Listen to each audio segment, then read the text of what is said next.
বিয়ের প্রথম রাতেই বুঝেছিলাম আমার স্বামীর আমাকে খুব একটা পছন্দ হয়নি। তিনি যেমন স্ত্রী চেয়েছিলেন, আমি তার ধারে কাছেও ছিলাম না। সুতরাং আমাকে পছন্দ হওয়ার বিশেষ কোনো কারণও ছিল না। আমাদের বিয়েটা শুধুই কাগজে কলমে। মনের দিক থেকে আমি তার উপর কোনো অধিকার অর্জন করতে পারিনি। নিরুপমা অল্প একটু হাসলো কথাটি বলে। সামনে বসে থাকা মেয়েটি একটু আগেও কাঁদছিল আপন দুঃখে। কিন্তু নিরুপমার এমন কথা শুনে বেশ হকচকিয়ে গেল। জিজ্ঞেস করে বসলো, এত অপছন্দ থাকলে বিয়ে করেছিল কেন? আমার শ্বশুরের কারণে। তিনি মৃত্যুশয্যায় শুয়ে আমাকে নিজের ছেলের বউ হিসেবে দেখে যেতে চেয়েছিলেন।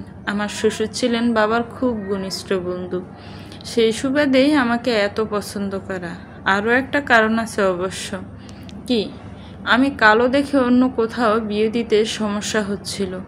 বাবা পেরেশান ছিলেন, তাই বন্ধুকে সাহায্য করতে অথবা দুশ্চিন্তা থেকে বাঁচাতে, যেটাই হোক, আমার শ্বশুর নিজের ছেলের জন্যই আমাকে পছন্দ করে বসেন। হিমিকে একটা ছোট্ট দীর্ঘশ্বাস ফেলে বলল, তাহলে আপনাদের বিয়েটা শুধুই একটা সমঝোতা আপু?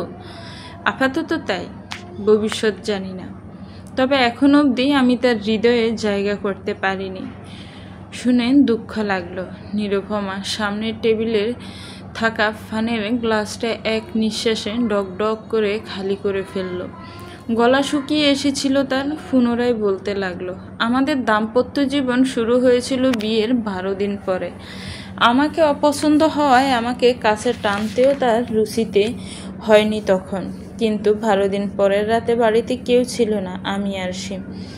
অন্য সবাই একটা দাওয়াতে গিয়ে বৃষ্টির কারণে আটকা পড়লো। বাইরে তুমুল ঝড়। আমার শ্বশুর বাড়ি গ্রামে হওয়ার চারপাশে প্রচুর গাছগাছালি, সেগুলো ভেঙে চুরে পড়ছিল। এমন অবস্থা প্রায় আমি ভয়ে আড়ষ্ট হয়ে গেলাম। ঢাকা শহরে জন্ম আমার, এরকম ভয়ানক ঝড়ের দৃশ্য আগে দেখিনি। সেই আড়ষ্টতা থেকেই তার খুব কাছাকাছি শুয়েছিলাম। তখনই এক পর্যায়ে সে আমাকে টেনে নিল। আমি ভেবেছিলাম হয়তো সে আমাকে মেনে নিয়েছে, যেমনই হই না কেন আমি তার স্ত্রী। এই কথা তো মিথ্যে নয়। কিন্তু আমার ভুল ভাঙে পরদিন, যখন অফিসে যাওয়ার আগে আমাকে ডেকে তিনি বলেন, গতকাল যা হয়েছে ওইটা একটা ফিজিক্যাল নিড, জাস্ট, আবার অন্য কিছু ভেবে না। তখন বুঝে গেলাম আমি আমার স্বামীর ভেতরে আলাদাভাবে কোনো জায়গা করতে পারিনি, এবং হয়তো পারবো না। কাগজ কলমে তার স্ত্রী হয়ে আমাকে কাটিয়ে দিতে হবে বাকিটা জীবন। হিমিকা চোখ বড় বড় করে বলল, আপনার ধৈর্য আছে আপু, আমি হলে জীবনেও এত বড় স্যাক্রিফাইস করতে পারতাম না। মেয়েদের আসল জীবনে নাকি বিয়ের পরের জীবন, অথচ সেই জীবনে স্বামীর ভালোবাসা থাকবে না, এটা কি মেনে নেওয়া যায়? নিরুপমা ঠোঁট ছেড়ে এক টুকরো হাসি ফুটিয়ে তোলে। মাঝে মাঝে অনেক কিছুই আমাদের মেনে নিতে হয়। তার গলার স্বর উদাসীন। হিমিকার খারাপ লাগলো ভীষণ। আপনাদের বিয়ের কতদিন আপু? নিরুপমা একটু সময় নিয়ে বলল, 1 বছর 5 মাস। আমার বিয়ে ঠিক হয়েছে এক জায়গায়, কিন্তু তার সঙ্গে মানসিকভাবে এখনও আমার যোগাযোগ স্থাপন হয়নি। কিভাবে তাকে বিয়ে করবো আর কিভাবেই বা এক ছাদের নিচে থাকবি, এই ভেবে ভেবে আমি এতক্ষণ পেরেশান হচ্ছিলাম। কিন্তু আপনাকে দেখে আমার সাহস লাগছে। আমি বিয়ের আগে অবশ্যই তার সঙ্গে বিস্তারিত কথাবার্তা বলবো। সময় নেব, আগে বন্ডিং হওয়া চাই। যদি না হয় সরাসরি বাদ। মোটেও একটা জীবন, সেটাকে এভাবে নষ্ট করার কোনো মানেই হয় না। নিরুপমা আড়ালে দীর্ঘশ্বাস ফেলল হিমিকার কথাগুলো শুনে। ভাগ্যিস হৃদয় পড়ার গন্ধ হয় না, নইলে সামনে বসে থাকে এই মেয়েটি বুঝতে পারতাম মোটে একটা জীবনই অনেকে পড়া হৃদয়ের ব্যথা বয়ে ফুরিয়ে যায় এক সময়। সন্ধে হলে নিরুপমার অস্থিরতা শুরু হয়ে যায়। আসিম বাড়ি ফেরে এই সময়টায়, আর বাড়ি ফিরলেই শুরু হয় তাণ্ডব। প্রতিদিনই কিছু না কিছু নিয়ে নিরুপমাকে কথা শোনায় সে। নিরুপমার অসহায় লাগে তখন। মুখ বুজে সহ্য করে নিলয় হৃদয়ের রাঙ্গিনা জাজরা হয়ে যায়। বিয়ের প্রথম বাড়িতে বাবা মাকে সেই জানিয়েছিল এসব, কিন্তু একদম বাবা তাকে ডেকে বললেন, শোনো মা, সংসার জীবনে এরকম কথা কাটাকাটি 2-4টে হয়েই থাকে। তোর মাকে জিজ্ঞেস করে দেখ আমাদের ভেতরও কত কি হয়েছে হয়, তবু সেসব দৌড়ে বসে থাকিনি আমরা। দৌড়লে সংসার হবে না, সংসার করতে হয় কান চেপে ঠোঁট বুঝে। মনে রাখবি, কালা এবং বোবার কোনো শত্রু নেই। অনেক কষ্ট করে বিয়ে দিয়েছে, নিজের কপালটা নিজে খাস না। এরপর আর কোনোদিন নিরুপমা তাদেরকে কিছু জানেনি, কিচ্ছু না। এই যে বুকের ভেতর অসহনীয় ছাপ জমতে জমতে কথার পাহাড়, মাঝে মাঝে মনে হয় বুকের ঠিক মাঝখানে বার হয়ে চেপে বসে আছে কিছু। বাবা মা হয় সন্তানের নিরাপদ আশ্রয় এবং ছায়া স্থান, কিন্তু নিরুপমার এত দুঃখের খবর তবু তারা কিছুই জানে না।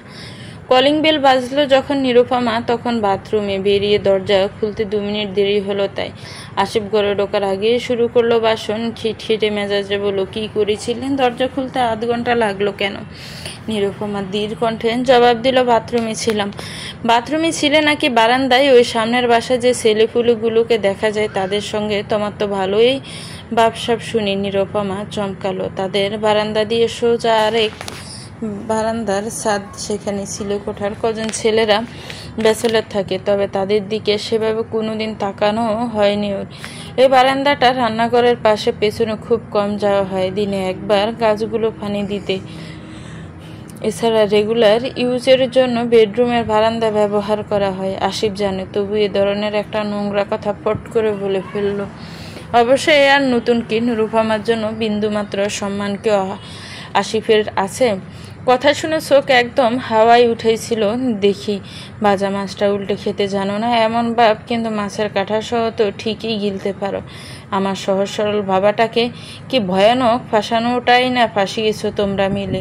নইলে আমার মতো ছেলের ওয়াইফ কিনা তোমার মতো এখন পর্যন্ত বন্ধু মহলে কাউকে তোমায় নিয়ে দাঁড়াতে পারি না। ওরা যদি দেখে তোমার এই রূপ, আমার আর বাঁচা লাগবে না লজ্জায়। নিরুপমা জবাব দেয় না অবশ্য, কখনো ও কিছু বলে না। আসিফের এসব অভিযোগ শুনতে শুনতে এখন এসব পুরাতন মনে হয়। নিরুপমা রান্নাঘরে চলে গেল। গোসল সেরেই 1 কাপ গরম দোয়া ওঠা চা লাগে ও টেবিলে খেতে বসে আসিফের আরেক যন্ত্রণা শুরু, প্রতি খাবারের পদে ভুল খুঁজে বেড়ানো। এটা এভাবে কেন, ওটা ভাজা করলে কেন, এটা দিয়ে তরকারি করতে পারে, এই তেল কেন, এই নুন কেন। নিরুপমার হয়রান লাগে মাঝে মাঝে, তবু ওর মুখ দিয়ে একটা টু শব্দ বেরোয় না। নতুন মুখে মেনে নেয় সব ভুল ওর। রূপ তো নেই, গুণও নেই। ইলিশ মাছের ভাজা আর বাটিটা 1 কাত করতে আসিফের 2 চোখ ছানা বড়া হয়ে গেল। মৃদু চিৎকারে বলে উঠল, বলি কয় গুদাম ভরে তোমার বাপে তেলের গ্যালন ফাটাইছে বিয়ের উপহারে? জিজ্ঞেস করে তো 3 তরকারি তেল এই বাটিতে। নিরুপমা আর চোখে একবার দেখে নিল। অল্প একটু তেল চুলা থেকে উঠিয়ে রেখেছিল ভাজা শেষে। গরম ভাতের ফাতে এই তেল মাখিয়ে খেতে দারুণ স্বাদ হয়। আসিফ এমন করছে যেন 1 লিটার তেল রাখা। নিরুপমা আস্তে একটা দীর্ঘশ্বাস ফেললো। খেতে বসলে খাওয়ার রুচিই চলে যায়। শোনো নিরু, এটা তোমার বাপের সংসার না যে যা খুশি তাই করবে। যদি আমার সঙ্গে সারা জীবন থাকতেই হয়, তাহলে আমি যেভাবে পছন্দ করি সেভাবে থাকো, নইলে আমি তো বলদ গরু তোমাদের জালে কুরবান হয়েছি। আমার আর কাউকে এভাবে ফাঁসাতে পারবে না। নিরুপমা পা দিয়ে ফ্লোর খুঁড়তে লাগলো। চোখ দুটো ভীষণ জ্বালা করছে তার। আসিফ না বুঝলেই হয়, নইলে এটা নিয়ে আর এবার আরেক মহাভারত শুরু হয়ে যাবে। শুতে এসেও আসিফের বিরক্তির সীমা থাকে না। সারাদিন পর পিঠটা বিছানায় লাগালেই চুলের যন্ত্রণা। নিরুপমার বড় চুল, প্রায় কোমরের নিচ ছাড়িয়ে আর একটু লম্বা। এই লম্বা লম্বা চুল এখানে সেখানে পড়ে এক বিচ্ছিরি কাণ্ড লাগে দেখতে। আসিফের এত রাগ হয়, পারে না কেচিয়ে নিয়ে মেয়ে সবগুলো চুল কেটে দেয়। নিরু, এই নিরু, কতবার তোমাকে বলছি আমার আসার আগে বিছানার ধারে কাছেও আসবা না। দেখো কি পরিমাণ চুল বিছানায় এভাবে শোয়া যায়। সারাদিন ঘরে বসে কোনো গোয়া রান্না করো, একটা বিছানা গুছিয়ে রাখার পরিষ্কার রাখতে পারো না? আচ্ছা, এই সংসারটা তোমারও, নিজে থেকেও তো পরিষ্কার পরিচ্ছন্ন রাখার ইচ্ছে জাগে, তোমার কি সেইটাও নাই? নিরুপমা রুমের দিকে আসতে আসতে কথাগুলো শুনে হাসে। এই সংসারটা তোমারও? কি মিথ্যা কথা! এই সংসারে একটা কুটো আসিফের কথা ছাড়া নড়চড় হয় না। আর যখন তখন তো শোনাই লাগে, বের হয়ে যাও, নিজের সংসার হলে বের হয়ে যাও বলার অধিকার আসিফের থাকতো না। এই সংসারটা শুধুই আসিফের, নিরুপমার কিচ্ছু না। এরপরে মাঝে মাঝে রাতে আসিফ টেনে নেয় নিরুপমাকে, শুধুই প্রয়োজনের খাতিরে। নিরুপমার তখন নিজেকে মাটির তৈরি একটি দলা মনে হয় না। কোনো উত্তেজনা নেই, অনুভূতি নেই, ফেল ফেল করে চেয়ে থাকে সিলিংয়ে, অপেক্ষা করে শেষ হওয়ার। আসিফের তা নিয়েও অভিযোগ ভীষণ। একটা কলা গাছ বিয়ে করেছে, রুচিও লাগে না কাছে যাইতে, তাও বাধ্য হয়ে যায়। অথচ ভাব দেখো, মহারানীর ইচ্ছে রাস্তায় 300-500 তাই হাজার গুণ সুন্দরীরা হাত বাড়িয়ে ডাকতে থাকে। ওসবের কাছে যাওয়াও ভালো, শালার কপাল। আসিফের শেষ হলে ফ্রেশ হয়ে ঘুমিয়ে পড়ে। নিরুপমার ঘুম হয় না দীর্ঘক্ষণ। চুপচাপ উঠে এসে দাঁড়ায় বারান্দায়। গ্রিলে থুতনি ঠেকিয়ে চেয়ে থাকে আধার কালো আকাশের দিকে। কত শত কথা, আবেগ, অনুভূতি তখন ঝড়ের মতন দাপিয়ে বেড়ায় মস্তিষ্কে। মেয়েদের হাতে ধরে শেখাতে হয় না, বয়সের ধাপে ধাপে শিখে যায় প্রেমের গান, সংসারের গপ্প। নিরুপমার কত আশা ছিল এই জীবনে একজন রাজপুত্র আসবে, শুধুই তার জন্য। যে স্বপ্নগুলো সে একা একা বুনেছে, কিশোরী বয়েছে, যে স্বপ্নগুলো পূরণ হবে দুজনকে ঘিরে। জ্যোৎস্না নামবে, তাদের নামে বৃষ্টি হবে, ভালোবাসা দিয়ে ভিজিয়ে দিতে খয়রাত রোদেও দুজন থাকবে, দুজনের ছায়া। রাজপুত্রের মতো আসিফ তো ঠিকই এসেছে জীবনে, কিন্তু স্বপ্নগুলো আর সত্যি হবে না কোনোদিন, বরং স্বপ্নগুলো ভুলেই বসেছে এখন নিরুপমা। যাই জীবনে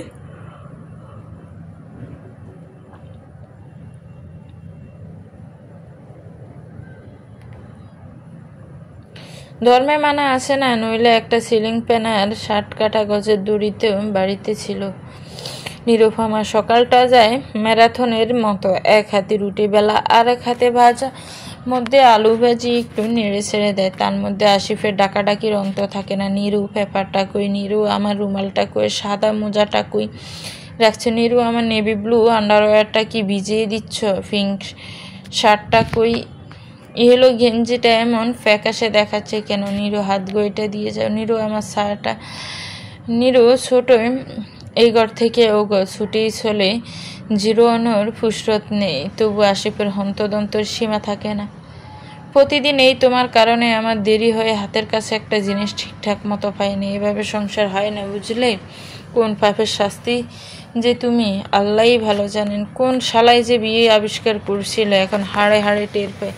মানুষ একটা থাকতে কেন আরেকটা বিয়ে করে? নিরুপমা সব শুনে, বলা বাহুল্য উত্তর দেয় না। হয়রানের মতো আসিফের সব কিছু ঠিকঠাক রেডি করার আপ্রাণ চেষ্টা করে। আসিফের অফিস শুরু হয় 9টা থেকে। বাসা থেকে অফিসের দূরত্ব মোটা আধা ঘন্টার রাস্তায়। একটু তাড়াতাড়ি উঠলেই হয়। আসিফ উঠবে একদম শেষ বেলায়। উঠে নিজেই তাড়াহুড়ো শুরু করবে আর নিরুপমাকেও তাড়া দেবে। নিরুর মাঝে মাঝে সব ছেড়ে ছুড়ে কোথাও একটা চলে যেতে ইচ্ছে করে, কিন্তু কোথায় যাবে সে? মেয়ে মানুষের ঘর কই? সকালের সময়টা এমনিতেই অল্প থাকে হাতে, অথচ কাজ থাকে হাজারখানেক। নিরুপমা একদিন খুব সাহস করে বলেছিল একটা কাজের লোক রাখার জন্য। বিনিময়ে আসিফ কতক্ষণ হা মুখ করে চেয়ে বসেছিল ওর দিকে। সম্বিত ফিরে পেয়ে সিবিএসই উত্তরে বলেছিল, পয়সা কামাও, মাসে কুত্তার মতো খাটতে হয় আমার। আর তোমার ঘরের এই বালসাল করার জন্য লোক লাগবে? যদি লাগে, যাও না বাপের বাড়ি থেকে আনো গে। ফার্দার এই ঘরে ব্যাপারে আর কোনো কথা যেন না শুনি। নিরুপমা স্বামীর আদেশ দায়িত্বশীল স্ত্রীর মতোই অক্ষর অক্ষরে পালন করেছে। এরপর আর কোনোদিন বলা তো দূর, ভাবনাতেও আনেনি হেল্পিং হ্যান্ডের কথা। মাঝে মাঝে থমকে যায় সে। পড়াশোনাটা তো সেও করতে চেয়েছিল, বাবাই করায়নি। কলেজের পর মেয়ে মানুষ, তার উপর কালো রং, গায়ের রং, অত পরে হবেটা কি? তার চেয়ে পাত্রস্থ করতে পারলে দায় মুক্ত। অথচ ওর মনে আছে কলেজের প্রিন্সিপাল স্যার ওর মাথায় একদিন হাত রেখে বলেছিলেন, তোমার গানের গলাটা খুব চমৎকার নিরু, সেই সঙ্গে বুদ্ধিটাও আছে ভালো। পড়াশোনার পাশাপাশি গানটাও চালিয়ে যাও, একদিন খুব নাম করবে। গানের কথা মনে করতে নিরুপমার দু চোখ ভিজে উঠে। কত ইচ্ছে ছিল বুকের ভেতর দাফন করা কবরগুলো এখনো জীবিত। আসিফ বেরিয়ে যাওয়ার পর নিরুপমার একটু স্বস্তি আসে। ঘরের কাজগুলো চাপিয়ে রেখে সে এসে বসে বারান্দায়। হাতে এ সময়ে থাকে 1 কাপ চা। খেতে খেতে কত কিছু দেখে সে। তাদের এই ফ্ল্যাটটা 5 তলার সম্মুখীন। রাস্তা দিয়ে টুংটাং আওয়াজ রিক্সা যায়, কখনো 2-1টা বড় গাড়ি। সবজিওয়ালা আসে ভ্যানে করে। নিরুপমা আগ্রহ নিয়ে দেখে আজকের সবজি লিস্ট কি কি। কখনো কখনো পছন্দের শাকটা ফেলে নিরুপমা হাঁক ছেড়ে ডেকে ওঠে, ওর শাকওয়ালা আঙ্কেল একটু ধরাবেন? আসিফ মাসকাবাড়ি বাজারের খরচ নিরুপমার হাতে দিয়ে দেয় মাসের শুরুতে। তবে হিসেব করে, একটা পাশে এদিক ওদিক করার সাধ্য থাকে না। তবে কবে কি কেনে সব কিছুর ফর্দ করে রাখে নিরুপমা, তাই যেন আসিফ জিজ্ঞেস করলেই বলতে পারে। দেখাতে পারে। মাঝে মাঝে 1 প্লেট ফুচকা, 10 টাকা ঝালমুড়ি বা 1 প্যাকেট সালতার আছেন, কিন্তু মনটা ছুটে যায় নিরুপমার, সাহসে কুলায় না। আসিফ জানতে পারলে এ নিয়ে নাটকের অন্ত থাকবে না। আজ নিচে তাকাতেই একজোড় চোখের দিকে চোখ আটকে গেল নিরুপমা। ভদ্রলোককে এর আগেও কোথায় একটা দেখেছে যেন, ঠিক মনে করতে পারছে না, কিন্তু উনি নিচে থেকে 5তলা নিরুপমার ব্যালকনির দিকে কেন এক দৃষ্টিতে তাকিয়ে। নিরুপমা প্রথমে বুঝতে চেষ্টা করলো, তারপর বুঝতে না পেরে সরে এলো। আসিফ জানতে পারলে এর আবার ভিন্ন মানে বের করবে। বুক ছিঁড়ে বেরিয়ে আসা দীর্ঘশ্বাসগুলো আকাশে উড়ে গেল। আচ্ছা, মানুষ আর পাখির জীবন কি একই? ওরা স্বাধীনভাবে বাঁচতে চায়, অথচ ভাগ্যের ফেরে আটকায়। বিকেলের দিকে নিরুপমা বেরোলে একটু চা পাতা, চিনি, দুধ, ডিম সহ কিছু প্রয়োজনীয় বাজার ফুরিয়ে গেছে। সেই সঙ্গে নিরুপমার খুব ইচ্ছে করছে কচু শাক বাগার খেতে, যদি পাওয়া যায়। মোড়েই বড় দোকান, যা যা দরকার নিরুপমা সব নিল। এরপর হাঁটলো কাঁচা তরকারির বসে, সেখানটায় উদ্দেশ্য। আজ কপাল মন্দ, সব শাক থাকলেও কচু শাক নেই। নিরুপমা মন বার করেই আবার বাসার দিকে হাঁটা দিল। ঠিক তখনই পেছন থেকে কারো গলার স্বর শুনতে পেয়ে তাকে থেমে দাঁড়াতে হলো। নিরুপমা পেছন ফিরে তাকাতে চমকে উঠল। সকালে সেই ভদ্রলোক। নিরুপমার 2 ভ্রু সঙ্গে সঙ্গে কুঁচকে গেল। ভদ্রলোক তরতর করে ওর দিকেই এগিয়ে আসছে। একটু দাঁড়ান, আপনার শাক। নিরুপমা ইতস্ত করে বলল, জি, আমার শাক মানে? আপনি দেখলাম খুব খুঁজলেন কচু শাক, আর এই কাকার সঙ্গে কথা বলছিলেন। আপনার কচু শাক খুব দরকার। ওনার কাছে লাস্ট যে মোটাটা ছিল সেটা আমিই নিয়েছিলাম। আপনি চাইলে আমার থেকে নিতে পারেন।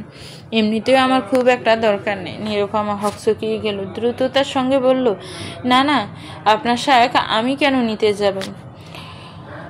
কথা ছুঁয়ে দিয়ে নিরুপমা হাঁটতে শুরু করলো। খুব একটা গরম নেই, আকাশ মেঘলা, তবু নিরুপমা গামছে। পেছন পেছন ছেলেটাও হাঁটতে লাগলো। বাই এনি সেন্স, আপনি কি আমাকে ভয় পাচ্ছেন? দেখুন, আমি কোনো নেগেটিভ ইন্টেনশন নিয়ে আসিনি, আর আমি আপনাকে আগে থেকেই চিনি। নিরুপমা থমকে দাঁড়ালো, ময়ূরের দিকে তাকিয়ে জিজ্ঞেস করলো, আমাকে চেনেন কিভাবে? ময়ূক অল্প একটু হাসলো। এইবার নিরুপমা খেয়াল করে দেখলো, হাসলে ওর বাগালে খুব সুন্দর গর্ত মতো হয়। আপনার বেলকনি দেখা যায় আমার ছাদ থেকে, সেখানে আপনাকে বেশ কয়েকবার দেখেছি। ও, নিরুপমা আবার হাঁটতে লাগলো। সে বুঝে গেছে পেছনের বারান্দা দিয়ে যে বাসার ছাদ দেখা যায়, সেই ছাদে বসবাসরত ব্যাচেলরদের ভেতরে ময়ূকে একজন। ভাগ্যি সেই সময়টা আসিফ সাথে নেই বা আশেপাশে নেই। যদি দেখতো আজ নিরুপমার সঙ্গে কেয়ামত হয়ে যেত। নিরুপমা হাঁটার জোর বাড়িয়ে দিতে ময়ূক কপাল কুকড়ে ফেললো। মেয়েটা এমন ভাব করছে কেন? আচ্ছা, শাক না নিলে না নিবে, কিন্তু আমি কি আপনার নামটা জানতে পারি প্লিজ? নাকি সেটাতেও সমস্যা আছে? নিরুপমা আশেপাশে তাকালো, অস্থির দৃষ্টি নেই। কি বলবে কি বলবে না ঠিক বুঝে উঠতে পারছে না। কাউকে অপেক্ষা করে এভাবে চলে যাওয়াটা তাকে অপমান করার মতো।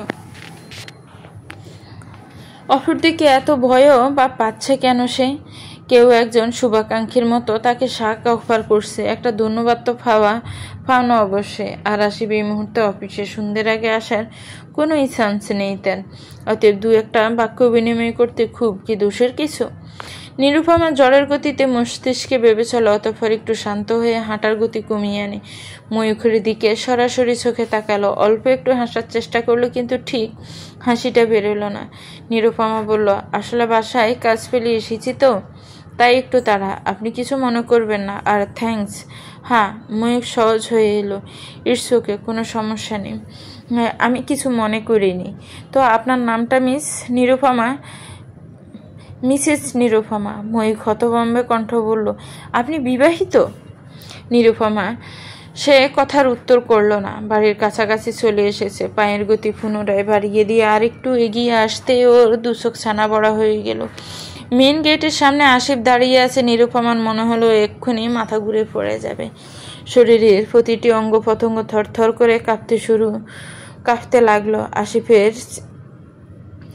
ছিলের মতো তীক্ষ্ণ দৃষ্টি নিরুপমাকে একবার আর পেছনে দাঁড়ানো মহিককে বারবার পরখ করে চলল। নিরুপমা ডানে বামে কোনো দিক তাকানোর শক্তিটুকু পেল না। মনে প্রাণে চিৎকার করে ডেকে চলল ভিতে তাকে আসন্ন অপমান থেকে রক্ষা পেতে। এরপরের ঘটনাগুলো ভীষণ বিচ্ছিরি।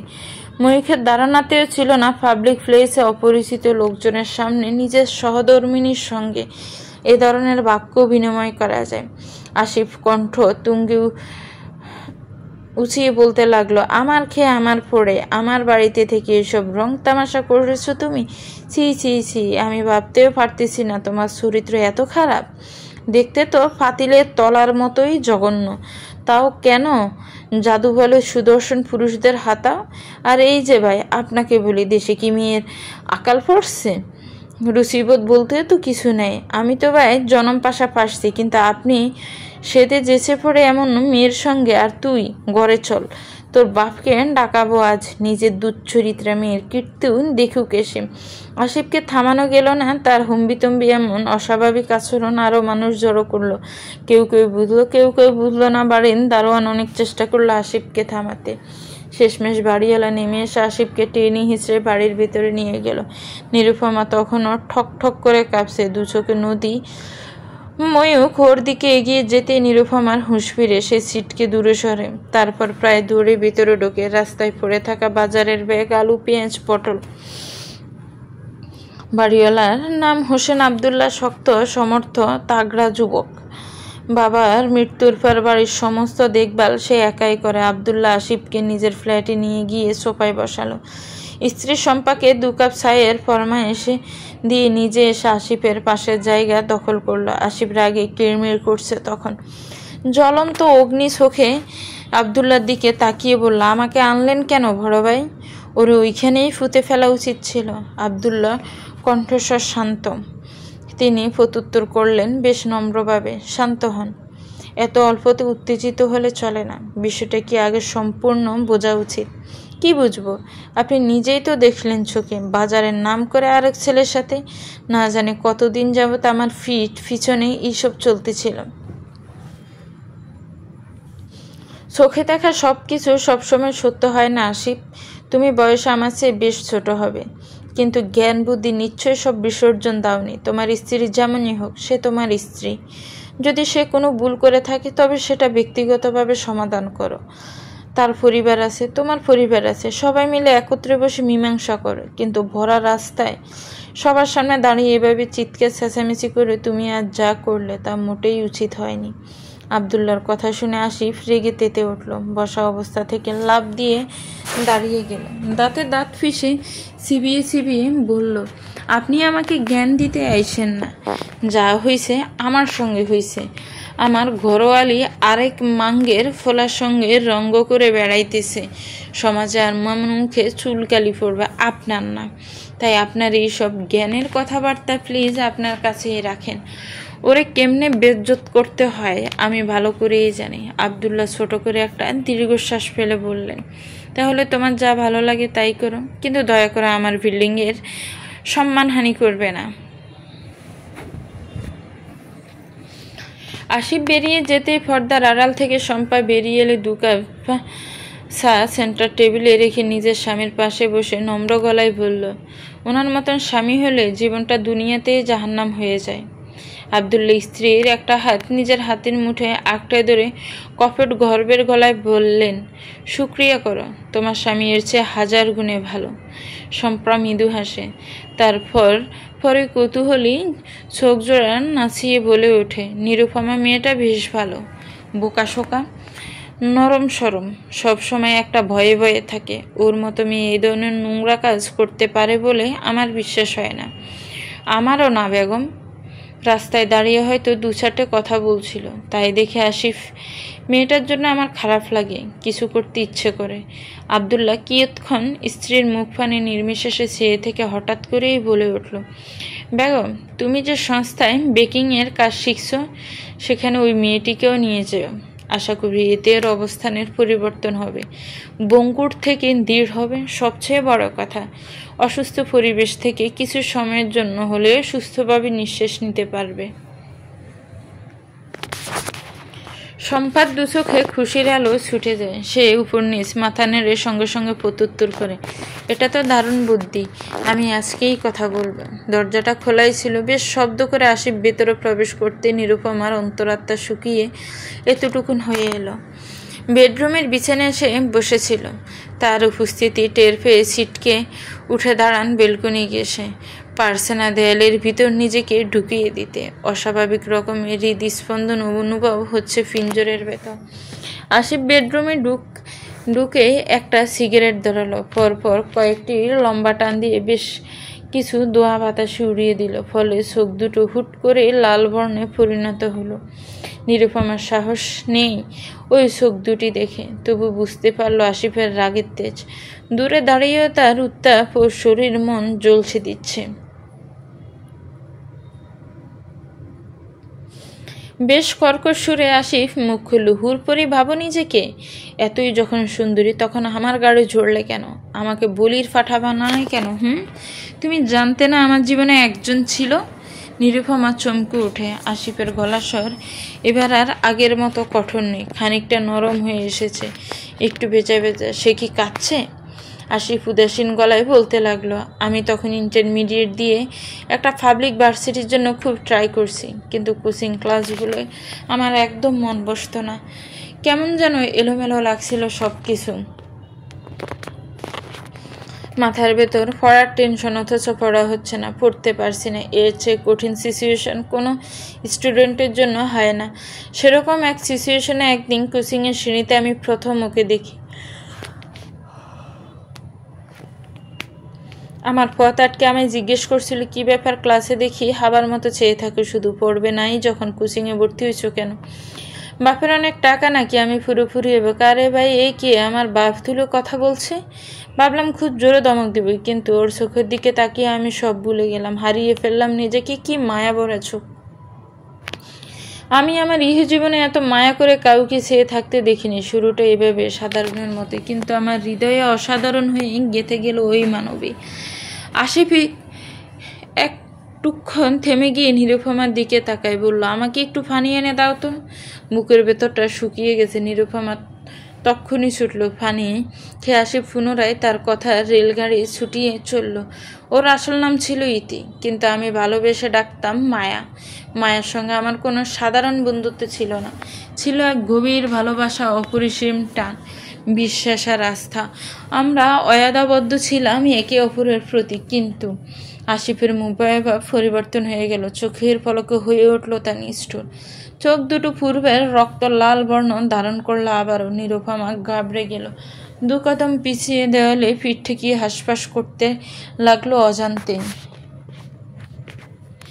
কিন্তু তোমার পরিবারের কারণে আমি আমার সব কিছু হারালাম, আমার স্বপ্নে সাজানো সংসার, আমার ভালোবাসা, আমার মায়া। তোমার কারণে আমার বাবা এতই ডেসপারেট হয়ে উঠলেন যে আমি আর কোনোভাবেই সামলাতে পারিনি। শেষমেশ তাকে জিতিয়ে দিয়ে আমি নিজে হেরে গিয়েছি।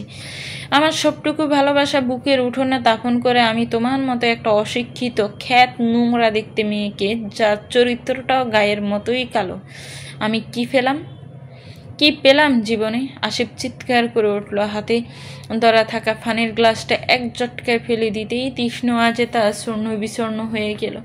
নিরুপমা কান চেপে ধরে নিজের হাত পা শিথিল হয়ে যাচ্ছে। নিরুপমা কই লুকোবে? আসিফের এমন ভয়ঙ্কর রূপ ও এর আগে কোনো দিন দেখেনি। আসিফ ছিলের মতো সবল দিতেই যেন বিদ্যুতের গতিতে ছুটে এসে নিরুপমার গলার সবগুলো আঙ্গুল চেপে ধরল। নিরুপমার রূহ উঠে এসেছে কণ্ঠনালীতে, তীব্র তীক্ষ্ণ ব্যথায় সমস্ত শরীর অসাড় হয়ে পড়ছে। ছাড়া পাওয়ার জন্য মরিয়া হয়ে উঠেছে হৃৎপিণ্ডে। একটু বাতাস চায়, ফুসফুস বিক্ষোভ লাগিয়েছে। নিরুপমা চটপট করতে থাকে। কয়েক ঝাপসা চোখে আসিফের মুখটা দেখে। স্মৃতির পাতায় ভেসে ওঠে বাবার গম্ভীর মুখটা, বিদায়ের দিনে মায়ের কান্নারত চোখ, আর একটা স্বপ্ন যেখানে এক রাজপুত্র এসে নিরুপমার মাথায় হাত রেখেছে। অথচ বাস্তবে সে হাতির স্থান গলায়। আসিফ ক্রোধে বিবেক শূন্য হয়ে পড়েছে। কি করছে, কি বলছে বুঝতে পারছে না। বিরানহীনভাবে মাথায় ঘুরছে মায়ের দুষ্ট দুষ্ট কথাগুলো আর মিষ্টি মুখটা। মনে পড়ে বিদায়ের দিন মেয়েটা পাগলের মতো কেঁদেছিল, বলেছিল এই জীবনে সে কোনোদিন আসিফকে ক্ষমা করবে না, কার জন্য এসব হয়েছে। এই মেয়েটার জন্য না, এই মেয়েটা থাকতো না, আসিফকে আর ভালোবাসা হারাতে হতো না। আসিফ দাঁত কিরমির করে, আঙ্গুলে ছাপ ভাড়ায়, কষ্ট হচ্ছে না? এরকম কষ্ট আমারও হয়েছিল সেদিন, যেদিন আমার মায়ার জায়গাটা আমার তোকে দিতে হয়েছিল। যে স্বপ্নগুলো আমাদের ছিল সে স্বপ্নগুলোই তুই মায়ার জায়গায় চলে এলি। এই ঘেও আনস্মার্ট, তুই বুঝতে পারিসনি আমার যে তোকে পছন্দ নয়। বিয়ের আগে আমি তোকে স্পষ্ট বুঝাইনি? তবে কেন আমাকে বিয়ে করলি? মানা করতে পারলি না নিজের বাপকে? হারামজাদা নিজের মেয়ের জীবন ভালো করতে আরেক ছেলের জীবনে আগুন জ্বালিয়ে দিল। তোর সঙ্গে ওই জানোয়ারটাও মরে যাওয়া উচিত। নিরুপমার দম ফুরিয়ে আসছে, চোখের সামনে অন্ধকার নেমে এসেছে। এত কষ্ট, এত যন্ত্রণা, আর কিছুক্ষণ, তারপর সব কিছু থেকে মুক্ত সে। চিরজনমের শান্তি। আমার জীবন শেষ করে দিয়েও তোর শান্তি হয়নি? আমি সব কিছু স্যাক্রিফাইস করে তোরে মেনে নিছি, সংসার করছি, আর তুই কি না অন্য ছেলেদের সঙ্গে আমোদ ফুর্তি করে বেড়াস। আমার জীবন রংহীন বানিয়ে নিয়ে দিয়ে নিজে রঙ্গ করিস। নিরুপমা বলতে চেষ্টা করলো সে এরকম কিছু করেনি যার অভিযোগে বারবার অভিযুক্ত করছে আসিফ। সে এতটা নোংরা মেয়ে নয়। তার গায়ের রং কালো হতে পারে, কিন্তু তার হৃদয়ের রং কালো নেই, তার চরিত্র খারাপ নয়। স্বামী হিসেবে আসিফ তাকে কিছুই দিতে পারেনি, তবু স্বামীর জায়গায় অন্য কোনো পুরুষকে কল্পনাও আনেনি সে। আসিফের ভেতর যেমন এত কিছু জমেছিল, নিরুপমার ভেতরও জমে আছে, কিন্তু সেই সব শুনবার ফুসরত আসিফের কোনো দিন হয়নি। আসিফ কীভাবে নিরুপমা মন মর্জিতে কাকে বিয়ে করছে আসিফের আগ্রহ নেই জেনেও গলায় ঝুলে পড়ছে। না, বিয়ের আগে প্রথমবারের মতো যেদিন আসিফ আর নিরুপমাকে একসঙ্গে ছাদে কথা বলতে পাঠিয়েছিল দুই পরিবার, সেদিনই নিরুপমা বুঝেছিল আসিফের ভালোবাসা পাওয়া ওর জন্য দুষ্কর হয়ে দাঁড়াবে। আসিফ কোনো আগ্রহই দেখায়নি নিরুপমার প্রতি। নিরুপমা ভেবেছিল গায়ের রং বুঝি। বাবাকে বলেছিল বিয়ের আগে আরেকবার ভাবতে আসিফের যে তাকে পছন্দ নয়। বাবা কত কথা শুনিয়ে দিয়েছিল তাতে। তোমার যে গায়ের রং মা, তাতে কেউই সেভাবে আগ্রহ করবে না। নেহাত আমার বন্ধুর ছেলে দেখেন, এতে যদি তার আগ্রহ নাও থাকে তবুও চুপচাপ বিয়েটা করে নাও। অন্তত সারা জীবন কুমারী থাকা চেয়ে ভালোবাসাহীন সংসার করার ড্রেস রে। নিরুপমা বলতে চাইল আমি আপনার জীবন নষ্ট করিনি, জন্ম মৃত্যু বিয়ে তিনি যে বিধাতার হাতে। বিধাতা চাইনি বলে আপনার সঙ্গে আমার ভালোবাসার মিল হয়নি, এতে আমার দোষ নেই, বিশ্বাস করুন। নিরুপমার বলা হলো না। দুচোখ বন্ধ হওয়ার আগে সেই অশ্রু ফোঁটাটি জোরে পড়ল কার্নিশ বেয়ে। আসিফ ছেড়ে দিতে দপ করে শরীরটা লুটিয়ে পড়ল মেঝেতে। আসিফ কয়েক কদম পিছিয়ে এলো, তৎক্ষণাৎ বাইরে সন্ধ্যে নেমে গেছে। উড়ে যায় একটা কাক জানালার কাছে মুখ নামিয়ে ঠোকর দিল দুটো। সেই শব্দে আসিফ কেঁপে ওঠে। চারদিকে নিকশ কালো অন্ধকার। গেটের কাছে একটা টিমটিমে হলদে বাল্ব ছিল, কিছুদিন আগে সেটাও নষ্ট হয়ে গেছে। এরপর আর পরিবর্তন করা হয়নি। ময়ূকে গাঢ় অন্ধকারে দাঁড়িয়ে আছে, হাতে জ্বলন্ত সিগারেট, কিন্তু তার মনোযোগে সেদিকে নেই। সে চেয়ে আছে পাঁচতলার উত্তরের বেলকনিতে চেয়ে আছে, নাকি কারো অপেক্ষা করছে, ঠিক বুঝতে পারছে না। অন্যমনস্কভাবে একটা টান দিয়ে খুক খুক করে কেসে উঠল সে। হাত থেকে সিগারেটের শোলাটি ছুঁড়ে ফেলল মাটিতে, তারপর প্যাকেট থেকে আরেকটি সিগারেট বের করে ধরাতে নিতেই তুষার কোত্থেকে এসে সো মেরে কেড়ে নিল সেটি। ময়ূক অগ্নি চোখে তাকালো। এটা কি হলো, কি হলো? তুষারে ভাবলেছিন কণ্ঠস্বর। ফেরত দে। দেব না। দেখ তুষার, মন মেজাজ এমনিতেই খিচে আছে, হাতও চলতে পারে এখন। আচ্ছা তাই? তুষার ব্রু কুচকে মুখটাকে মুহূর্তে কাঁদো কাঁদো বানালো, ডং করে বলল, দেখ দেখ, তোর চেটে বয়ের চোটে আমার কিডনি লড়ে গেছে দোস্ত। উফ রে। ময়ূকে বা সিরিয়াস তেড়ে এলো। দুটো চটকানো দেবে করে তুষার সঙ্গে সঙ্গে হাত উঁচু করে সিগারেটটি বাড়িয়ে ধরল পরাজিত ভঙ্গিমা। আচ্ছা বাবা, আচ্ছা, এই নিয়ে ধর, শান্ত হ। ময়ূক নিভে গেল। তুষারের হাত থেকে সিগারেটটি নিয়ে এক মুহূর্তে কি যেন ভাবে প্যাকেটে ঢুকিয়ে পকেটে রেখে দিল। তাকালো বেলকনি পানে, আগের মতোই অন্ধকার। তুষার খেয়াল করলো ব্যাপারটা, সেই সঙ্গে আজ করতে পারলো ময়ূকের মনের অস্থিরতা।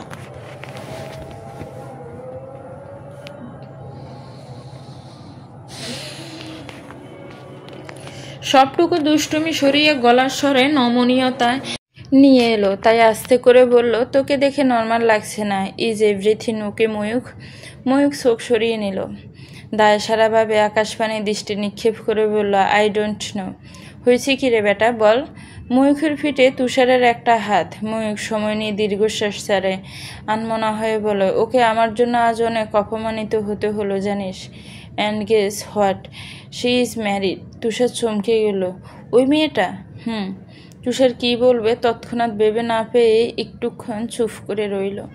ময়ূখ প্রথম ওদের ডেকে শুনিয়েছিল একটা চিপচিপে গড়নের মিষ্টি চেহারার মেয়ে, গালের গলা তার চেয়েও বেশি মিষ্টি, চাপা কণ্ঠে মাদকীয় সুর, গাছে ফানি দিতে দিতে আনমনে প্রায়শই 2-4 লাইন গেয়ে উঠত। প্রথম ওরা এগিয়ে যেত শুনতে, পরে যখন বুঝতো ওদের দেখতে পেয়ে মেয়েটার লজ্জায় পালিয়ে যায়, তারপর থেকে ওরা আড়ালে শুনত। কি সুন্দর করে গাইতো, যেন হৃদয় থেকে উচ্চারিত হতো প্রতিটি শব্দধ্বনি। একদিন আকাশ মেঘলা, ঘুরে ঘুরে বৃষ্টি পড়ছে একদলা মেঘের মতন। মেয়েটা কোথা থেকে উড়ে এলো আনাচন।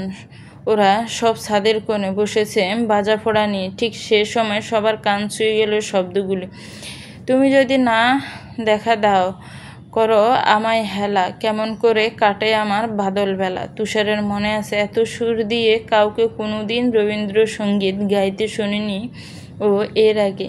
দীপ্ত কাবিক্য মানুষ কেঁদেই ফেলল হু হু করে। সেই মেয়েটা?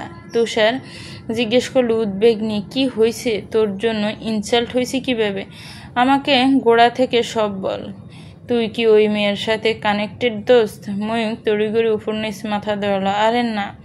তারপর বলে চলল আজকের ঘটনা। সব শুনে বিস্ময় হা হয়ে এলো তুষারের মুখ। এত মিষ্টি মেয়েটার জীবনসঙ্গী এত তেতো, ইস বেচারি। তুষার বলল, কি করবি তাহলে? তোর কি এখানে কিছু করার আছে? ময়ূর আরেকবার তাকালো বেলকনির পানে। পূর্বের নেই জমাট বাঁধা অন্ধকার, সেদিকে চেয়ে থেকেই ভাবুক সুরে বলল, জানি না, তবে আমি ওর জন্য সব কিছু করতে পারবো। দীর্ঘের শ্বাস চললে নিরুপমার। প্রথমে রেগে গেলেও পরে হুঁশ ফিরে আসে আসিফের। কী করে ফেলেছে ভেবে ঠান্ডা হয়ে আসে গোটা শরীর। সঙ্গে সঙ্গে ছুটে গিয়ে নিরুপমার সামনে হাঁটু ঘুরে বসে 2 আঙ্গুল নাকের কাছে নিয়ে অস্থিরভাবে শ্বাস প্রশ্বাসের গতি টের পাওয়ার চেষ্টা চালালো। কিন্তু নিরুপমার দিয়ে শ্বাসের জন্য অথবা আসিফের উত্তেজনার জন্য আসিফ ঠিকঠাক বুঝতে পারে না। আরও হকচকিয়ে যায় সে। নিরুপমা কি নেই? রাগ এবং জেদের বশবর্তী হয়ে এমন অঘটন করে ফেলল। আসিফ উদ্ভ্রান্তের মতন নিরুপমার বুকে নিজে কান পাতে শুনতে চেষ্টা করে। বেশ অনেকক্ষণ ওভাবে উবু হয়ে থেকে একসময় বুক ছেড়ে বেরিয়ে আসে স্বস্তির নিঃশ্বাস, না বেঁচে আছে। সঙ্গে সঙ্গে নিরুপমাকে ফাজাকুল করে এনে খাটে শোয়ালো সে। গায়ের ওপর কাঁথা টেনে দিয়ে একটা মগভর্তি পানি এনে পাশে বসলো। দ্বিধাদ্বন্দ্ব করে নিরুপমা চোখে মুখে পানি ছেটে দিয়ে মৃদুস্বরে ডাকতে লাগলো, এরপর নিরু নিরু, শুনতে পাচ্ছ? এই নিরু। নিরুপমা শুনতে পাচ্ছে, কিন্তু সাড়া দেওয়ার মতো শক্তি তার বুধে নেই। হাত পা অসাড় হয়ে পড়েছে। দীর্ঘক্ষণ শক্ত হাতে গলা চেপে ধরার জন্য সমস্ত শরীরে অক্সিজেন লেভেল কমে গিয়ে এই দশা। আসিফ বেশ ঘাবড়ে গেল। এবারে বেশ কিছুটা পানি নিরুপমা চোখের মুখে ছিটিয়ে দিয়ে পুনরায় ডাকতে লাগলো, এই নিরু, এই শুনতে পাচ্ছ না আমার কথা? একটু চোখ মেলো। ঠিক আছো তুমি? ডক্টর ডাকবো? নিরুপমা খুব জোর চোখ জোড়া মেলে ধরার চেষ্টা করলো, পারল না। শুধু একটা মৃদু কম্পন সৃষ্টি হলো। আসিফ বুঝতে পারল, ঠিক আছে, শুয়ে থাকো কিছুক্ষণ, ঠিক হয়ে যাবে। আসিফ উঠে চলে যেতে নিরুপমা গভীর ঘুমে তলিয়ে গেল এবং খুব সুন্দর একটা স্বপ্ন দেখল, যে স্বপ্নের সঙ্গে বাস্তবের কোনো মিল নেই। রাতের খাবারেও নিরুপমা অনুপস্থিত। আসিফ একবার গিয়ে দেখে এসেছে, নিরুপমা গভীর ঘুমে আচ্ছন্ন। কয়েকবার ডেকেও সাড়া পায়নি। আসিফ আর বিরক্ত করেনি। আজ যা হয়েছে তা বেশ ভয়ঙ্কর। আজ নিরুপমা মরে যেতেও পারত। আসিফ বদমেজাজি, তবে হিংস্র নয়। কিন্তু এতদিন যাবৎ বুকে জমে থাকা কষ্টগুলো আজ পাহাড় হয়ে বিদায় রাগের বসে হুশ খুইয়ে বসেছে। এরকম আবারও হতে পারে। আজ নিরুপমার ভাগ্য সহায় ছিল বিদেশে, এখনও বেঁচে। আগামীকাল ভাগ্য সাথে থাকবে কিনা তার কি গ্যারান্টি? জীবন তো এমনিতেই শেষ। বাদ বাকিটা জেলে ফসে মরতে চায় না সে, তাই এর একটা বিহিত করা প্রয়োজন। আসিফ সিদ্ধান্ত নিল সকালবেলাতেই 2 পরিবারের লোক ডাকবে, যা হবে সবার সামনে হবে। নিরুপমা যা করেছে তা তো বলবেই, এবং আজ পর্যন্ত যে ভদ্রতার মুখোশ পরে সবার সামনে চুপচাপ শান্তি স্থির থেকেছে সেই মুখোশও খুলে ফেলবে। অনেক হয়েছে, আর না। আসিফ রাতে সবাইকে ফোন করে জানিয়ে রাখলো, বলল দেরি না করে সকাল থাকতেই সবাই যেন চলে আসে। নিরুপমা যখন ঘুম ভাঙল তখন বেলা বেশ চড়ে উঠেছে। বাইরে রোদ ঝলমলে আকাশ, তবে বাতাসে শীতলতা আছে। ভোরের আগে আগে এক পশলা বৃষ্টি হয়ে গেছে। এখনো তার জলপটা টুপটাপে জেগে লেগে আছে বারান্দার গ্রিলে, সেগুলো থেকে রোশনি বিচ্ছুরিত হচ্ছে। ছকছক করছে মাথার ভেতর একটা বোতা যন্ত্রণা। নিরুপমা তবু উঠে বসলো, চোখের পাতা ফোলা। অতিরিক্ত সময় নিয়ে ঘুমানোর পর শরীরটাও বেশ কাহিল লাগছে। আসিফ কোথায়? সে কিনা না খেয়ে অফিসে চলে গেছে। নিরুপমা তড়িঘড়ি বিছানা ছাড়তে চেষ্টা করলো না। মাথার ভেতরটা চক্কর কেটে উঠছে। সে দপাস করে বিছানায় বসে পড়তে 2-3 জন লোকের উপস্থিতি টের পেল।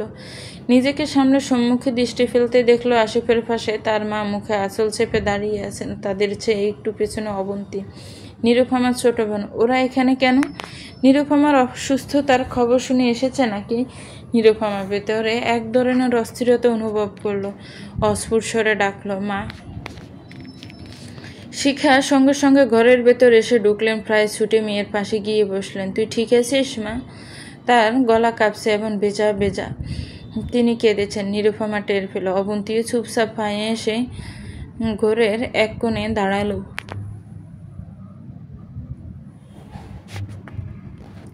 তার মনটাও খারাপ। এতক্ষণ যা কথাবার্তা হয়েছে সবকিছুই সে শুনেছে। তার বিশ্বাস করতে কষ্ট হয় নিরুপমার মতো মেয়ে এবং জঘন্য কাজ করতে পারে।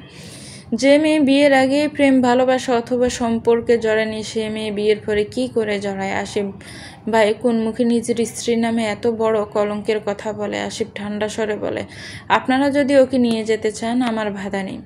তারপর অন্যদিকে চলে গেল। নিরুপমা সে কথার অর্থ ধরতে না পেরে প্রশ্নবিদ্ধ চোখে শিখার দিকে চাইতে শিখা দুর্বল কণ্ঠে বললেন, এসব কি শুনি রে মা? জামাই এগুলি কি বলে? তুই নাকি? নিরুপমা চোখের বাসা অসহায়। ঠিক যা আন্দাজ করেছিল তাই। জল কত দূর গড়িয়ে চলে গেছে। ও খুব সম্পূর্ণ ছোট্ট করে একটা নিঃশ্বাস ফেলল।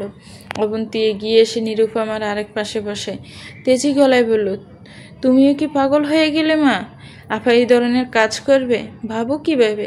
আসিফ ভাইয়ের কথা মাথা খারাপ হয়ে গেছে। কি থেকে কি দেখেছে? সেটাকে তিল থেকে তাল বানাচ্ছে।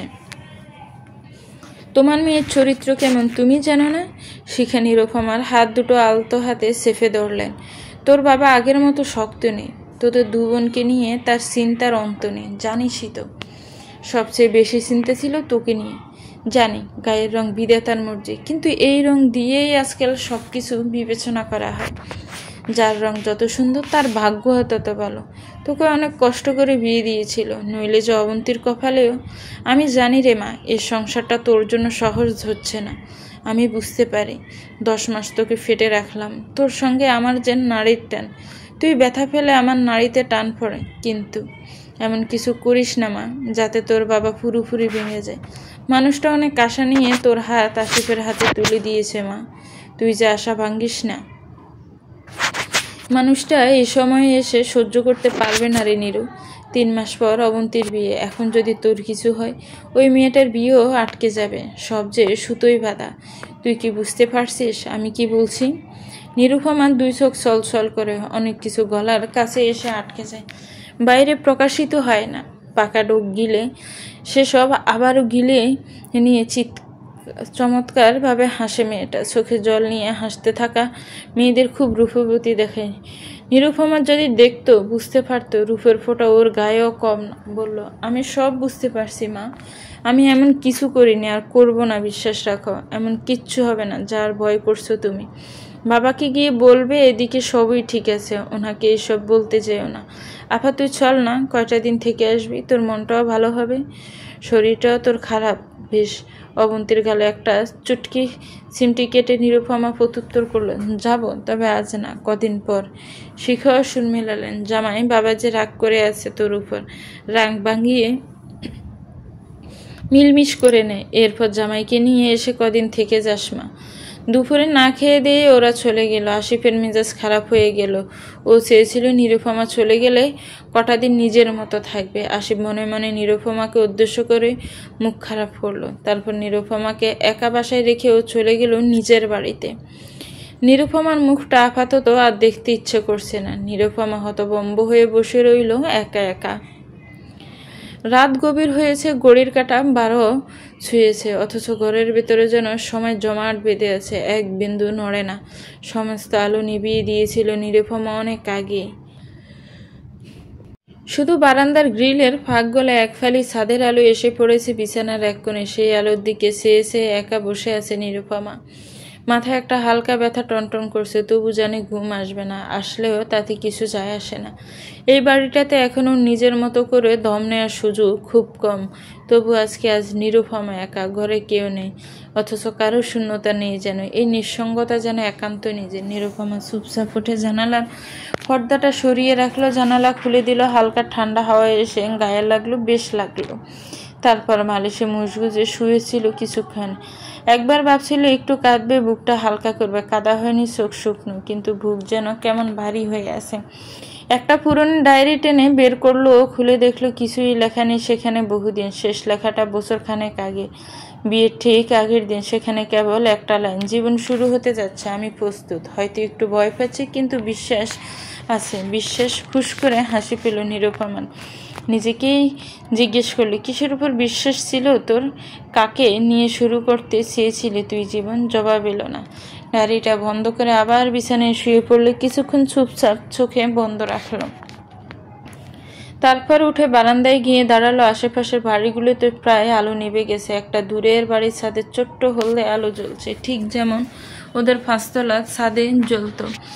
অবচেতন ময়ূখের মুখ মনে পড়লো। চুপচাপ ছেলেটা, অন্যরকম চোখ তার। সেই চোখে কি আছে নিরুপমা জানে না। ঠোঁটের কোনো ছোট্ট একটা তিল বেশ মানিয়েছে গেছে। সেই সঙ্গে গর্তমতো হাসিটা। পুরুষ মানুষের এত রূপ হয়? আচমকিক নিরুপমা নিজেকে ধমকালো। কি ভাবছিস তুই? পর মুহূর্তে তড়িঘড়ি বার বিছানায় ফিরে এলো। টেবিলের ল্যাম্প জ্বালিয়ে একটা বই হাতে নিল।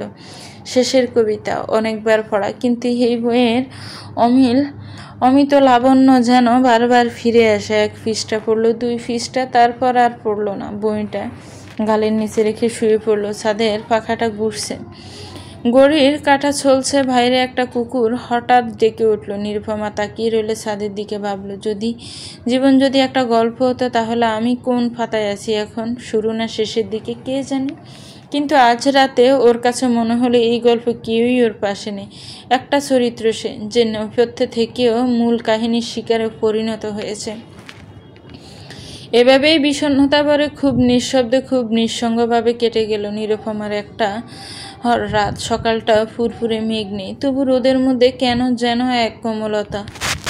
হয়তো রাতে হওয়া এক পশলা বৃষ্টির ছোঁয়া এখনো রয়ে গেছে বাতাসে। নিরুপমা চুপচাপ উঠে বসে। ঘুম ভাঙার পর প্রথম কয়েক সেকেন্ডে সব কিছু ভুলে গিয়েছিল। তারপর ধীরে ধীরে মনে পড়লো, আজ তার কোনো তাড়া নেই, কোথাও যেতে হবে না। রান্নাঘরে ছুটে গিয়ে 2 কাপ চায়ের জন্য আলাদা আলাদা চিনির হিসেব করতে হবে না। অফিসের ব্রেকফাস্ট, জামা, মোজা, অফিসের তাগাদা নেই আজ। আসিফ নেই। তার চেয়েও বড় কথা, আজ আর নিরুপমার কারো প্রয়োজন নেই। তবু সে অভ্যাসবশত চুপচাপ উঠে পড়ে, বিছানা গুছিয়ে নেই, ঘরটা ঝেড়ে মুছে ফেলে। আয়নায় নিজের মুখ দেখে একটু চমকে যায়। গলায় পাতলা একটা দাগ, খুব একটা বোঝা যায় না, কিন্তু চোখে পড়লেই পড়ে যায়। ঠিক সে সময় দরজার বেলটা তীক্ষ্ণ আওয়াজে বেজে উঠল। নিরু, আমি। চেনা গলা, শম্পা, বাড়িওয়ালার বউ। নিরুপমা এগিয়ে গিয়ে দরজা খুলে দিল। মুখে মলিন হাসি টেনে বললে, ভেতরে এসো না। শম্পা ভেতরে ঢুকে চেয়ারে বসে। কয়েক মুহূর্ত নিরুপমার মুখ দেখেই চুপ করে থাকে। এরপর হঠাৎ হাত বাড়িয়ে গলায় আঙ্গুল ঠেকায়। এই দাগটা কি নিরু? নিরুপমা চুপ। শম্পার কণ্ঠা এবার খানিক কড়া, তবে তাতে শাসনের চাইতে উদ্বেগ বেশি। তুমি পাগল নাকি? জীবন কি এত সহজ যে হুট করে ফেলে দিতেই হবে? একটু দাঁড়াও ভাই, ভাবো, তুমি কার জন্য নিজেকে শেষ করতে যাচ্ছিলে? যে মানুষটা তোমাকে বুঝেই না, সে তোমাকে ভালোবাসবে কিভাবে? নিরুপমা অপ্রস্তুত হয়ে বলল, তুমি যা ভাবছো তা নয় আসলে। তবে কি? তুমি নিজের গলায় নিজে ফাঁস লাগিয়ে। আমি তোমাকে এতটা দুর্বল ভাবিনি আসলে। নিরুপমা বুঝে উঠতে পারল না কি করে কথাটা শম্পাকে জানাবে। শম্পা নিরুপমার উদ্বেগ ভরা মুখ দেখে কেন যেন চুপ হয়ে গেল। নিরুপমাও নিশ্চুপ। সময়ের কাঁটা তরতর করে সামনে এগোচ্ছে। দুজনে চোখ নামিয়ে রাখে। অতঃপর শম্পা তার কণ্ঠ আরও একটু মোলায়েম করে নীরবতা ভেঙে বলে ওঠে, আমি তোমাকে খুব পছন্দ করি নিরু। তুমি ভালো মেয়ে। তোমার মুখে কোনো দিন কোনো অভিযোগ শুনিনি। কি শান্ত চুপচাপ, অথচ ভিতরে ভিতরে কত কিছু না জমা থাকে। ভেঙে পড়ো না। জানো, আমার বড় ফুফু বলতেন, খারাপ দিন আসেই ভালো দিনকে কাছে টেনে আনার জন্য ধৈর্য রাখো। একদিন সব ঠিক হয়ে যাবে। চোখের কোণ জ্বালা করে নিরুপমা আড়াল করে না, আঙ্গুলের ডগায় অশ্রু ফোঁটাটি মুছে আনে। গলা ভাঙ্গা, কণ্ঠ ভেজা সেই অবস্থাতেই কথা চালিয়ে যায়। না, অধৈর্য কিসের? সবার দাম্পত্য জীবনে কত রকমের সমস্যা হয়, আবার মিটমাটও হয়ে যায়। আমাদেরটাও এমন। তোমাদের মোটেও অমন না নিরু, সে তুমিও জানো। এক মুহূর্তে দুজনে ফের নীরবতাকে সঙ্গী করে নেয়। পরিশেষ বাড়ি হয়ে ওঠে। তার স্বাভাবিক করতে নিরুপমা নিজেকে সামলে নেয় জটপট।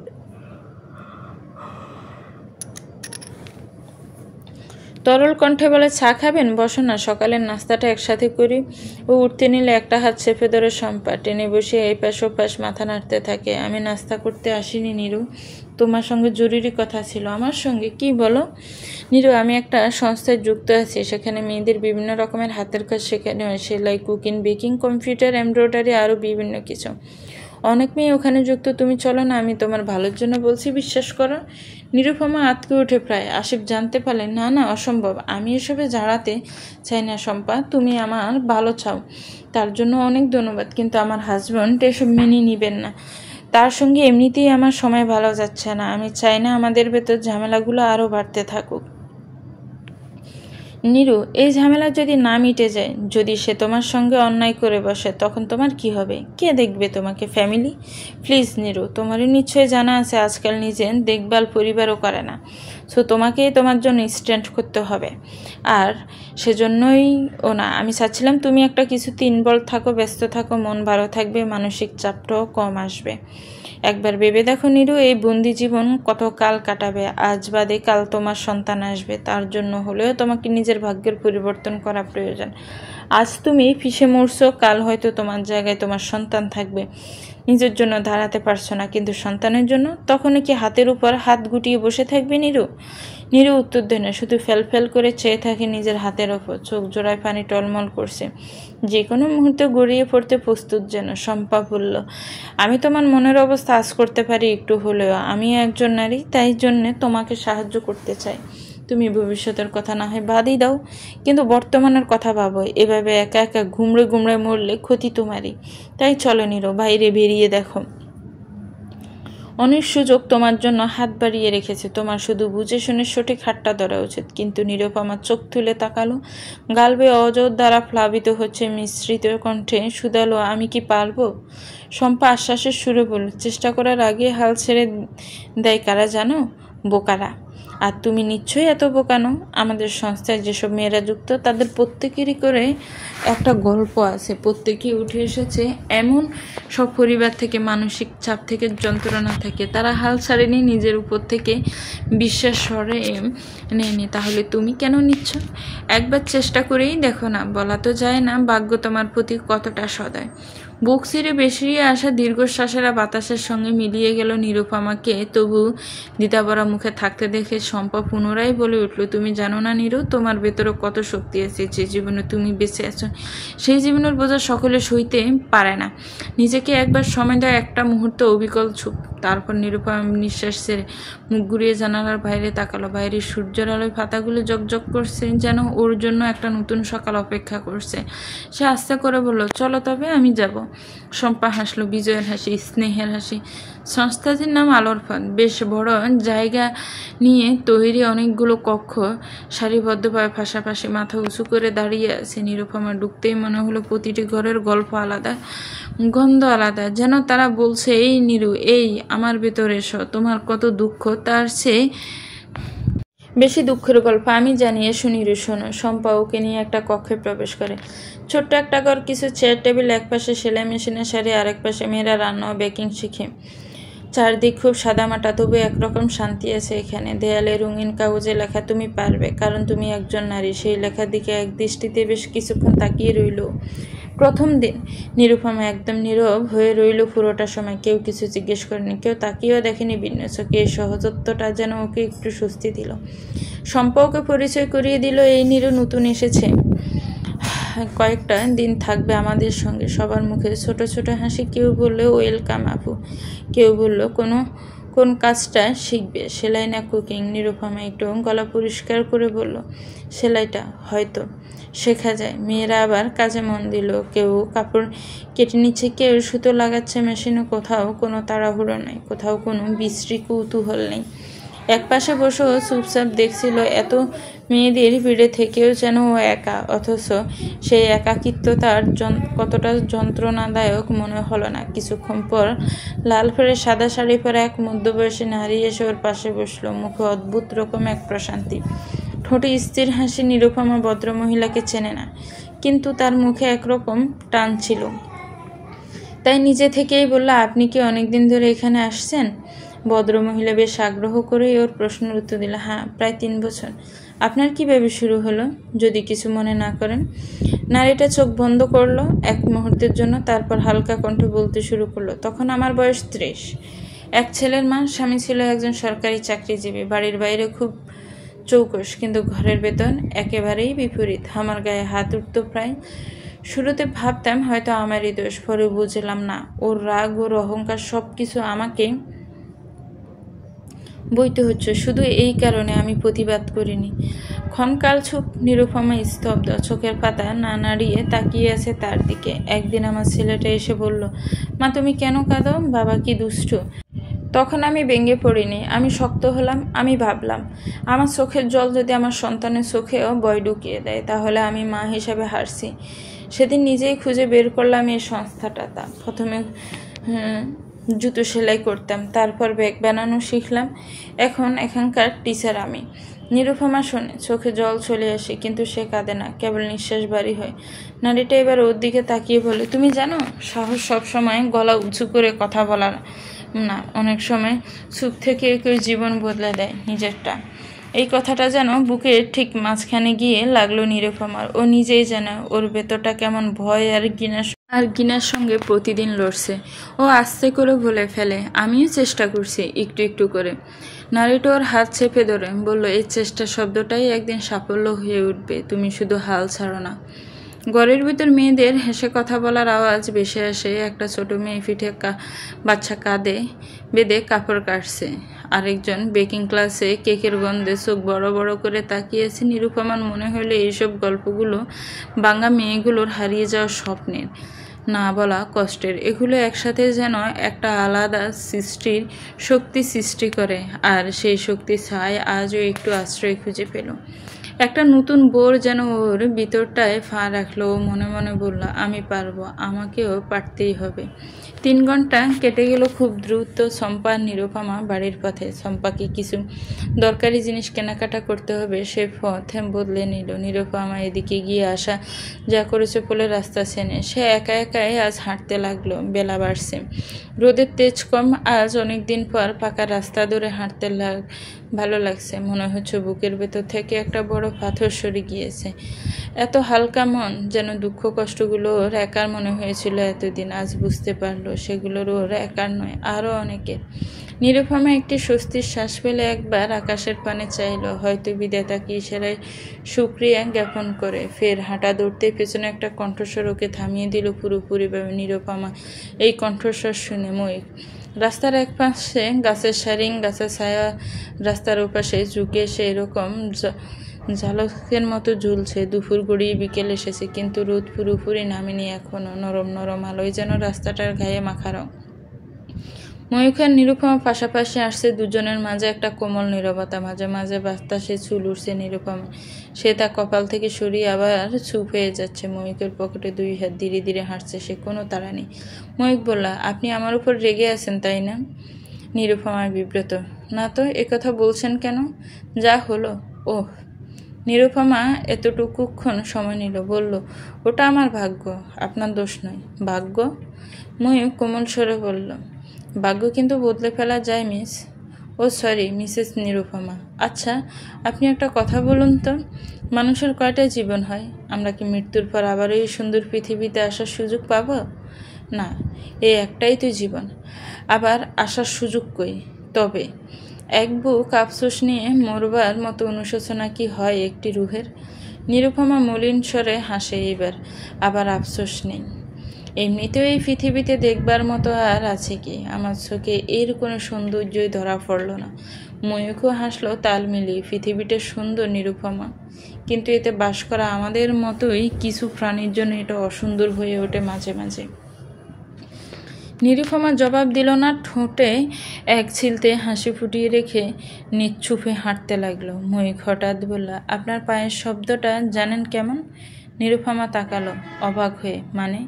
ময়ূখ হেসে ফেলল। শান্ত নদীর ফাঁস দিয়ে হাঁটলে যেমন একটা শব্দ হয়, ঠাস ঠাস নয়, বরং টুকটুক। আপনার পা ফেলাটা অনেকটা সেরকম। নিরুপমা ব্রু কুঁচকে একটু হাসলো। আপনি সব কিছুর ভেতর এত কিছু খুঁজে পান কি করে? হয়তো খুঁজতে খুঁজতে বেঁচে থাকা। আপনি কি খুঁজে বেড়ান না? আমি তো বরং এড়িয়ে চলতে চেষ্টা করি। ময়ূখ চুপ করে গেল। কয়েক কদম পেরিয়ে আবার বললাম, আপনি তো খুব ভালো গান করেন। আগে প্রায় শুনতাম। এই তো বারান্দায় গাছগুলোর পাশে দাঁড়িয়ে। নিরুপমা এক মুহূর্তে থেমে তাকালো। আপনি শুনতেন? ময়ূখ মাথা জাকালো। আমরা সবাই, তবে আড়াল থেকে। আপনি যখন দেখতেন না? নিরুপমা ঠোঁটের হাসি দীর্ঘ করলো এবার। তখন তো দিন ছিল অন্যরকম। এখন আর গাইতেই মন চায় না। ময়ূখ তাকিয়ে থাকলো ওর মুখের দিকে। আবার গাইবেন? মন ফের ফিরবে। দুইজনে আবার হাঁটতে লাগলো। একটা জায়গায় এসে ময়ূখ থেমে গেল হঠাৎ। ব্যাগ থেকে একটা মোড়া বই বের করলো, হাতে দড়িয়ে দিল নিরুপমার দিকে। এই বইটা আপনার জন্যে। নিরুপমা নিল না সঙ্গে সঙ্গে। বই? হ্যাঁ, রুদ্রফিয়, শীর্ষেন্দু মুখোপাধ্যায়ের লেখা। খুব শান্ত একটা বই। সম্পর্ক, অভিমান, অনুভব। আপনার ভালো লাগবে আমি জানি। মানসিক চাপ কমাতে বইয়ের চেয়ে বড় সঙ্গী কিছু নেই। নিরুপমা বইটা হাতে নিল। পাতার গায়ে হাত বুলিয়ে চোখে মুখে প্রশান্তির রেখা ফুটে উঠল। আমি কিন্তু প্রশ্ন করব, আপনি সত্যি পড়েছেন কিনা, যাচাই হবে। নিরুপমা এবার হাসলো একটু খুলে। আচ্ছা, তাহলে পড়তে হবে বইটা। পড়বেন? নিজের জন্য। আমি শুধু একটা বাহানা। ওরা আবার হাঁটতে শুরু করলো। এবার আর খুব বেশি কথা হলো না, শুধু পাশাপাশি থাকার এটুকু। পাশে হাঁটার একটা অপার্থিক নির্ভরতা ছড়িয়ে রইল বাতাসে। রোদ একটু একটু করে হেলে যাচ্ছে পশ্চিমে। নিরুপমা চোখের কোণে সেই রোদে আলো পড়ে একটা আলগা উজ্জ্বলতা তৈরি করে। ময়ূখ চেয়ে থাকে, কিছু বলে না। চলবে তো ভিউয়ার্স, গল্পটার এটাই প্রথম পর্ব। গল্পটার আরও দুটো পর্ব আছে। গল্পটা কেমন লেগেছে একটি কমেন্ট করে যাবেন। গল্পটা ভালো লাগলে একটি লাইক করুন, গল্পটাকে শেয়ার করুন। আর গল্পটার পরবর্তী পাঠ খুব শীঘ্রই আসবে। ভালো থাকবেন, সুস্থ থাকবেন, আমার চ্যানেলের সাথেই থাকবেন। আল্লাহ হাফেজ, আসসালামু আলাইকুম।